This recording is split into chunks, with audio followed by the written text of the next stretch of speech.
Baik, di sini Vera akan menjelaskan materi tentang energi dan daya lingkungan hidup. Pertama, penduduk dan sumber daya alam. Peningkatan jumlah penduduk dan kegiatan masyarakat sehingga meningkatkan kebutuhan akan sumber daya alam, cenderung menurunnya ketersediaan sumber daya alam. 2.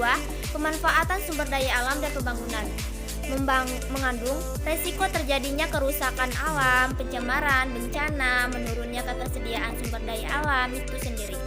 3. Upaya pencegahannya itu dengan cara pemanfaatan ruangan berbasis aspek lingkungan, perencanaan dan pelaksanaan dan pembangunan berbasis daya dukung lingkungan terhadap penghuni.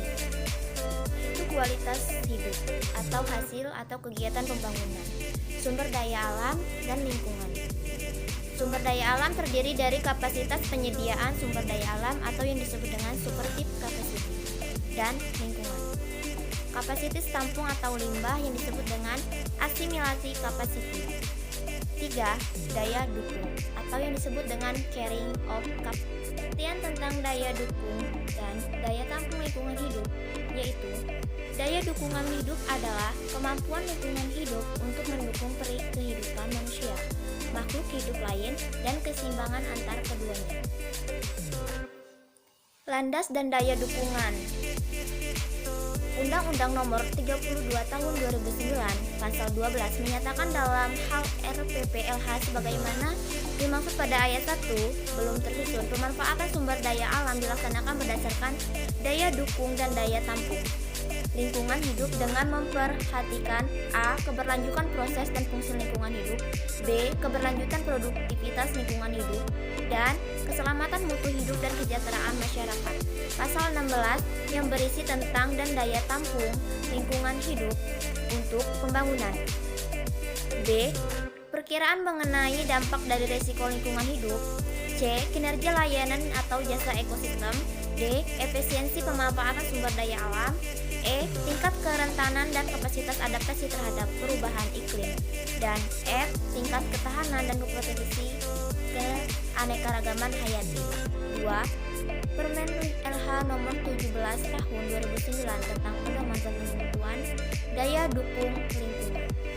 Tujuan daya dukung lingkungan.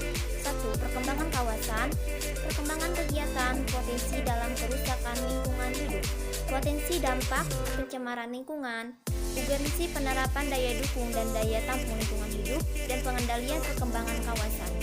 Ya, penentuan faktor pembagian sumber daya alam dan lingkungan hidup, penentuan dan penerapan kriteria baku kerusakan lingkungan hidup, penentuan dan penerapan kriteria dan standarisasi kebutuhan sumber daya alam manusia dan sarana prasarana, penentuan dan penerapan baku mutu lingkungan hidup, pengendalian kerusakan lingkungan hidup, pengendalian pencemaran lingkungan hidup, dan pengendalian perkembangan kawasan, pelestarian fungsi lingkungan hidup, tidak terlampaunya daya dukung lingkungan hidup, dan tidak terlampaunya daya tampung lingkungan hidup.